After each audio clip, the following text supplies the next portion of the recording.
Chapter 14. The Triumph of the Witch.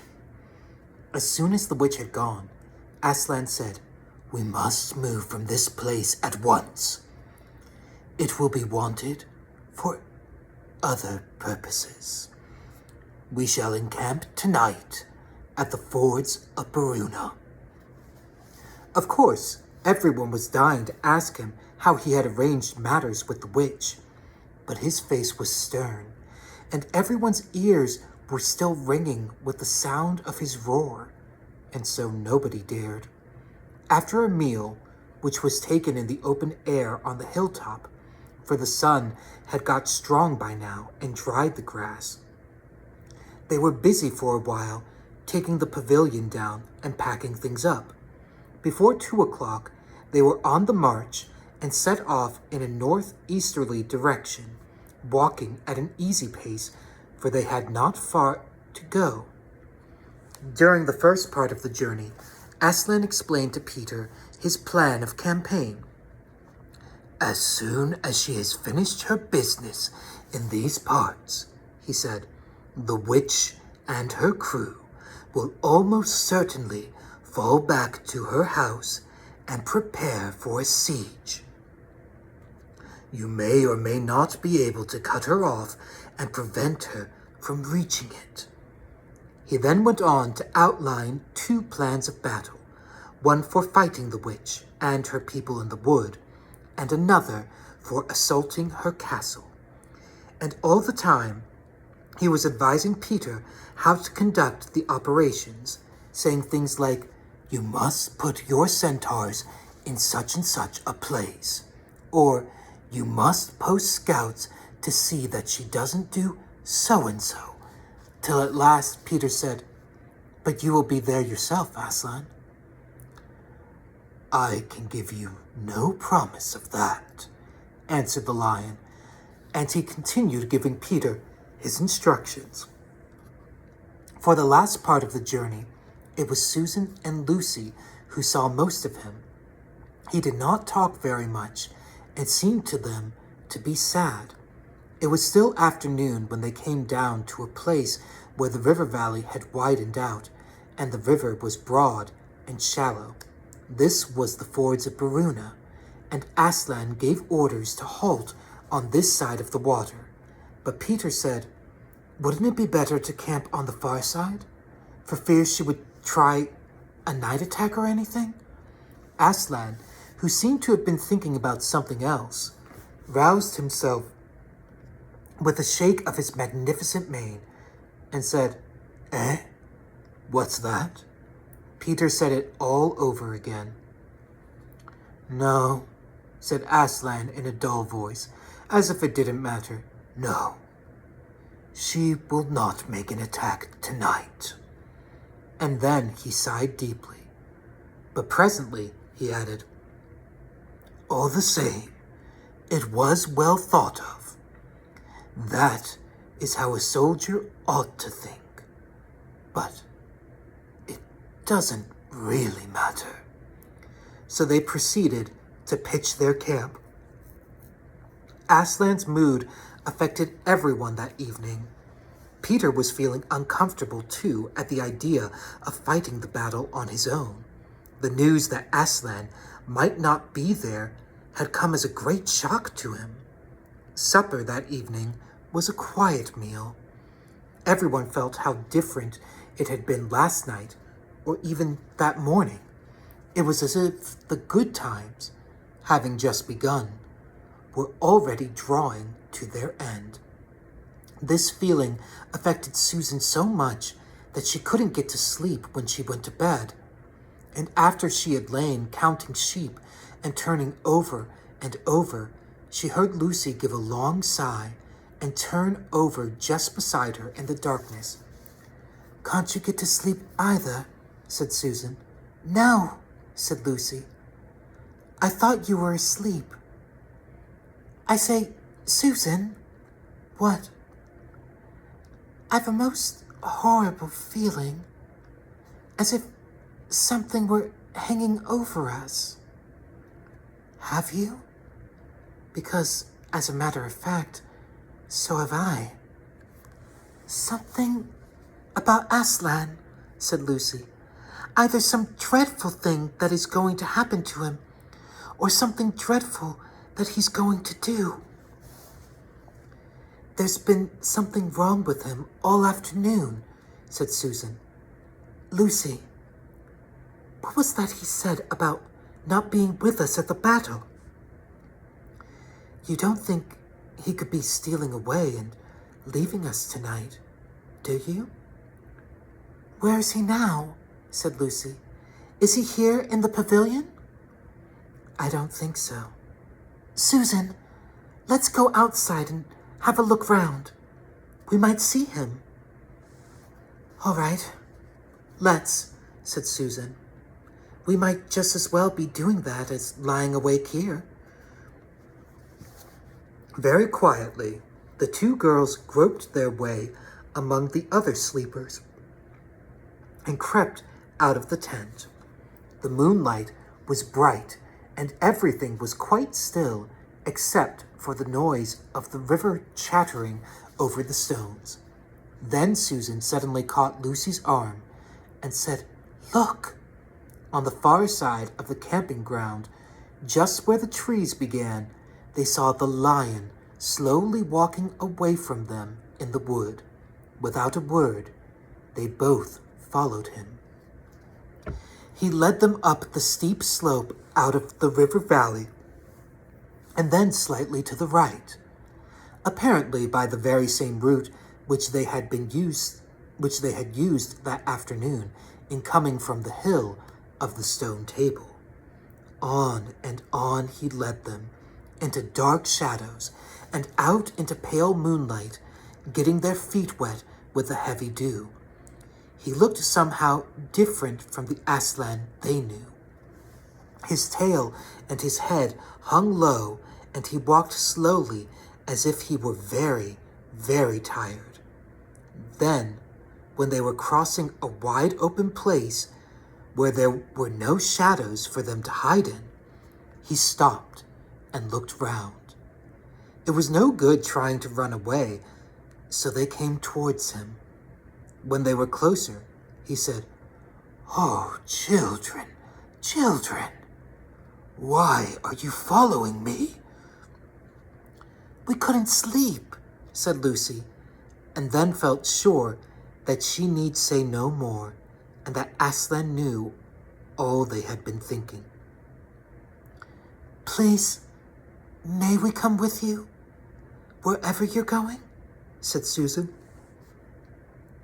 Well, said Aslan, and seemed to be thinking. Then he said, I should be glad of company tonight. Yes, you may come, if you will promise to stop when I tell you, and after that, leave me to go on alone. Oh, thank you, and we will, said the two girls. Forward they went again, and one of the girls walked on each side of the lion. But how slowly he walked, and his great royal head drooped so that his nose nearly touched the grass. Presently he stumbled and gave a low moan. Aslan, dear Aslan, said Lucy, what is wrong? Can't you tell us? Are you ill, dear Aslan? asked Susan. No, said Aslan. I am sad and lonely. Lay your hands on my mane so that I can feel you are there, and let us walk like that. And so the girls did what they would never have dared to do without his permission, but what they had longed to do ever since they first saw him. Buried their cold hands in the beautiful sea of fur and stroked it, and so doing, walked with him. And presently they saw that they were going with him up the slope of the hill on which the stone table stood. They went up at the side where the trees came furthest up, and when they got to the last tree, it was one that had some bushes about it. Aslan stopped and said, "Oh, children, children, here you must stop, and whatever happens, do not let yourselves be seen. Farewell." And both the girls cried bitterly, though they hardly knew why, and clung to the lion, and kissed his mane, and his nose, and his paws, and his great, sad eyes. Then he turned from them, and walked out onto the top of the hill. And Lucy and Susan, crouching in the bushes, looked after him, and this is what they saw. A great crowd of people were standing all round the stone table, and though the moon was shining, many of them carried torches, which burned with evil-looking red flames and black smoke. But such people! Ogres with monstrous teeth, and wolves, and bull-headed men, spirits of evil trees and poisonous plants, and other creatures whom I won't describe, because if I did, the grown-ups would probably not let you read this book. Cruels and hags and incubuses, wraiths, horrors, ifrits, sprites, orkneys, wooses, and ettins. In fact, here were all those who were on the witch's side, and whom the wolf had summoned at her command. And right in the middle, standing by the table, was the witch herself. A howl and a gibber of dismay went up from the creatures when they first saw the great lion pacing towards them. And for a moment, even the witch seemed to be struck with fear. Then she recovered herself and gave a wild, fierce laugh. "The fool!" she cried. "The fool has come. Bind him fast." Lucy and Susan held their breaths, waiting for Aslan's roar and his spring upon his enemies. But it never came. 4 hags, grinning and leering, yet also, at first, hanging back and half afraid of what they had to do, had approached him. "Bind him, I say," repeated the White Witch. The hags made a dart at him and shrieked with triumph when they found that he made no resistance at all. Then others, evil dwarfs and apes, rushed in to help them, and between them they rolled the huge lion over on his back and tied all his 4 paws together, shouting and cheering as if they had done something brave, though, had the lion chosen, one of those paws could have been the death of them all. But he made no noise, even when the enemies, straining and tugging, pulled the cord so tight that they cut into his flesh. Then they began to drag him towards the stone table. "Stop!" said the witch. "Let him first be shaved."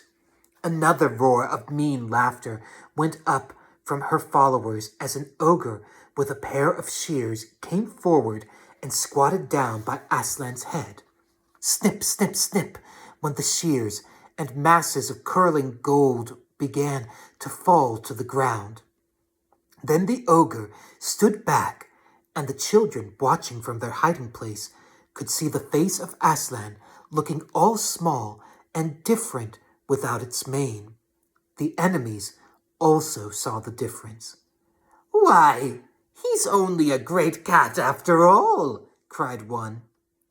"Is that what we were afraid of, said another, and they surged round Aslan, jeering at him, saying things like, "Puss, puss, poor pussy," and "How many mice have you caught today, cat?" and "Would you like a saucer of milk, pussums?" "Oh, how can they?" said Lucy, tears streaming down her cheeks. "The brutes! The brutes!" For now that the first shock was over, the shorn face of Aslan looked to her braver and more beautiful and more patient than ever. "Muzzle him," said the witch, and even now, as they worked about his face, putting on the muzzle, one bite from his jaws would have cost 2 or 3 of them their hands, but he never moved.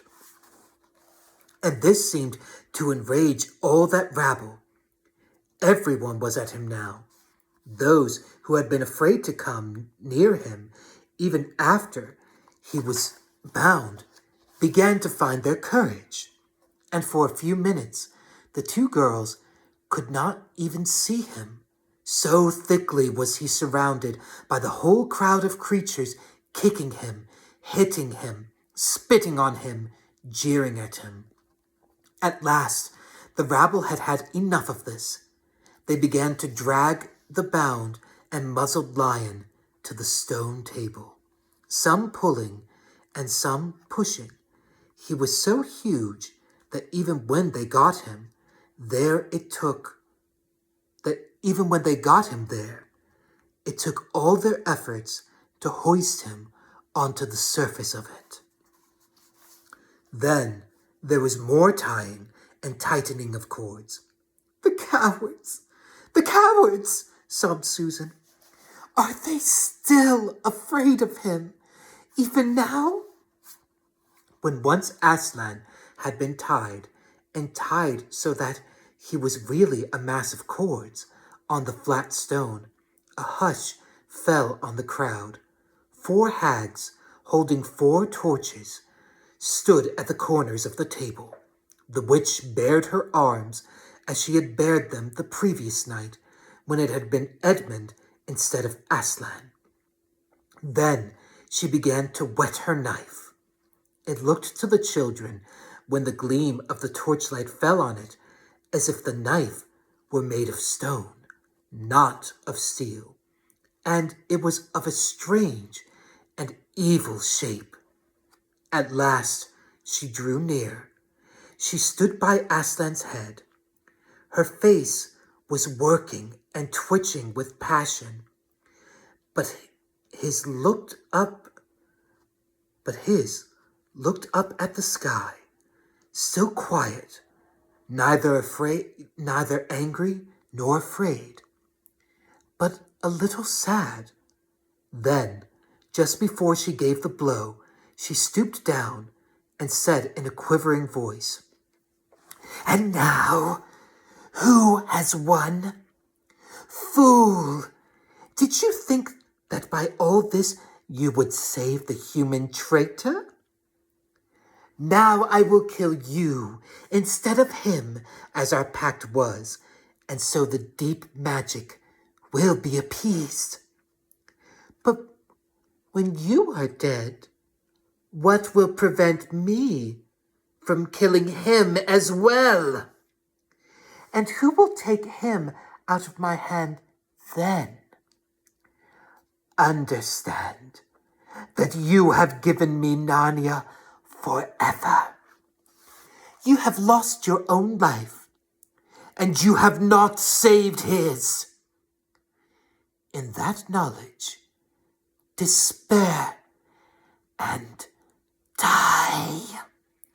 The children did not see the actual moment of the killing. They couldn't bear to look and had covered their eyes.